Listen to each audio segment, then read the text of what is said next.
Hello दोस्तों, आज के हमारे दिन की शुरुआत होती है सुबह के 5:42 पर मैं पढ़ाई करने बैठती हूँ 12 बजे 12:30 के आसपास। तो ये इतना डिस्टेंस कैसे आ गया वो बताती हूँ मैं। तो उठने के बाद मैंने सुबह का अपना काम किया और काम करने के बाद में आप लोगों को पता है अभी दिवाली आने में बहुत ही कम वक्त है, 1.5 महीना है, जो वैसे तो बहुत ज़्यादा है पर अगर घर की काम की या साफ़ सफाई की बात की जाए तो बहुत कम है। तो इसीलिए मैंने सोचा क्यों ना घर वालों को मैंने पूछ लिया क्या क्या करना है क्या क्या नहीं करना, उस हिसाब से मेरा क्या क्या काम होता है उस हिसाब से मैंने अपना रूटीन बना लिया है और मैं रोज़ एक एक काम ख़त्म कर दूँगी ताकि दिवाली का काम के ज़्यादा बर्डन भी ना हो और हमारा शरीर भी ज़्यादा ना थके और हमारी स्टडी है वो भी कंटिन्यू चलती रहे। तो हमारा पहला जो सब्जेक्ट था जो मैंने पढ़ना शुरू किया था वो था हिस्ट्री। और हिस्ट्री के अंदर हमारे चल रहे हैं मारवाड़ राजवंश। मारवाड़ राजवंश में मैंने बुक से कुछ नहीं पढ़ा, जो भी मेरा नोट डाउन किए हुए थे वो मैंने पढ़े। सिंहा से लेकर हम आ चुके हैं मालदेव तक। मैंने मालदेव तक के राजवंश राजाओं को पढ़ लिया है और इसमें आगे हैं बहुत सारे 15-17 राजा आ चुके हैं, इतने सारे छोटे मोटों को भी मैंने साथ में नोट डाउन किया और उनको भी लिखा। और हिस्ट्री कंप्लीट करने के बाद में मैंने क्लास ली खान सर की ज्योग्राफी की, जिसमें उन्होंने कोपेन के वर्गीकरण के बारे में बताया था।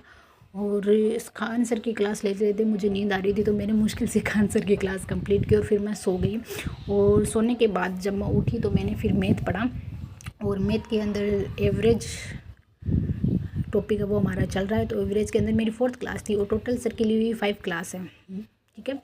तो 4th क्लास थी, वो 4th क्लास कंप्लीट की और 4th क्लास कंप्लीट करने के बाद में कुछ मतलब मुझे मैथ में लॉन्ग ही मेथड आता है, शॉर्ट मेथड इतना नहीं है, पर लॉन्ग मेथड जो भी है उसके बेसिक पूरा हम क्लियर है मेरा, ठीक है। पैटर्न सारा मुझे ना लेंदी वाला याद है, पर एग्ज़ाम में अगर हम लेंदी तरीके से करते हैं तो वो ये टाइमिंग ज़्यादा जाता है। तो फिर भाई ने मुझे सजेस्ट किया कि ये सर की क्लास लो और ये शॉर्ट तरीके से बता रहे हैं तो इसको ये ले लो, उस तो बहुत फ़ायदा होगा तुम्हें, टाइमिंग मैनेजमेंट अच्छे से हो पाएगा। तो फिर मैंने इन सर की क्लास दी तो मैंने सोचा क्लास देखने से कोई फ़ायदा नहीं होगा, हम साथ में नोट्स बनाते हैं और नोट डाउन करते हैं।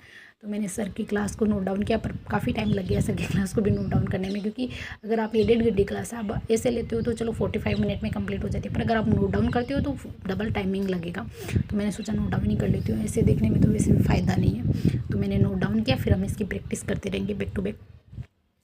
और मुझे कुछ मेथड अच्छा भी लगा इनका, पर वो कहते हैं ना हम लोग मेथड से करते आ रहे हैं तो दिमाग में वही घुसा हुआ है, 2-3 साल से एक ही पैटर्न पे मतलब कर रहे हैं, है तो वो लॉन्ग मेथड पर। फिर मैंने सोचा चलो चेंज तो करना ही है। वो बोलते हैं ना असफलता से सफलता की राह, हमें कुछ तो बदलाव करना ही होगा। हमें पता है तो हमारी असफलता का कारण क्या होता है, कई बार वो लॉन्ग मेथड में हम रह जाते हैं, टाइम मैनेजमेंट नहीं हो पाता है, वक्त कम रहने की वजह से हमारे कुछ सवाल रह जाते हैं। और मैथ के सवालों का रहने का मतलब बहुत गंदा होता है, क्योंकि अच्छा परिणाम नहीं आता है। मैथ एक ऐसा सब्जेक्ट है जिसमें आप पूरे में से पूरे नंबर ला सकते हो सिर्फ प्रैक्टिस के बलबूते पर। तो इसीलिए मैंने सोचा नहीं, इस बार हर एक कोशिश करेंगे, हर मुमकिन कोशिश करेंगे, जितनी भी मतलब हो सकेगी। पैटर्न चेंज करना पड़ेगा, पैटर्न चेंज करेंगे, और टीचर चेंज करना होगा तो हम टीचर भी चेंज करेंगे। तो मैथ के जो मेरे ओल्ड नोट्स हैं उनको भी मैं कर रही हूँ, वो क्वेश्चन भी मैं इन सर के हिसाब से करूँगी सारे। में जो मेरे क्वेश्चन है जो मुझे लॉन्ग मेथड से आते हैं एवरेज के, वो सभी हम करेंगे। तो इन्होंने बहुत शॉर्ट मेथड बता रखा है। तो अगर आपको भी मैथ में एवरेज की क्लास है ये लेनी है तो आप भी ले सकते हैं इन सर की क्लास। और आई होप बहुत से तो स्टूडेंट या बहुत से जो भी सब्सक्राइबर हैं मेरे, वो तो शायद इनकी क्लास लेते भी होंगे। जो एसएससी की तैयारी करते हैं तो वो उनके लिए तो ये है। और जो ऐप वाले सर थे उन्होंने भी मेथड शॉर्ट बताया तो है, पर वही है उनका, वही थोड़ा सा लॉन्ग ही मेथड आता है, तो मुझे इतना वो नहीं लगा। और 8 घंटे की पढ़ाई करने का मैंने सोचा था, पर वो बोलते हैं ना हर दिन एक जैसा नहीं होता है, पर फिर भी हम कोशिश करते हैं अपने आप को और बेहतर करने की और अच्छा करने की, अगले दिन और कुछ करने की। पर कोई बात नहीं, जो भी है कोई बात नहीं, एक टॉपिक क्लियर हो गया और नेक्स्ट डे हमारी एवरेज वो कंप्लीट हो जाएगी। तो उसके बाद हम प्रैक्टिस करेंगे इसकी और नेक्स्ट एक्सरसाइज के बारे में देखेंगे कौन सी करें। अगर ऐसा ही करेंगे या इसी के 1-2 दिन में सोच रही हूँ प्रैक्टिस करते हैं, उसके बाद ऐसा ही करते हैं, देखते हैं क्या करते हैं, नेक्स्ट विचार करते हैं। आप लोग मैथ को कितना टाइमिंग देते हो और आप किस टीचर से मैथ पढ़ते हो और कितनी देर प्रैक्टिस करते हो, कमेंट बॉक्स में ज़रूर बताना।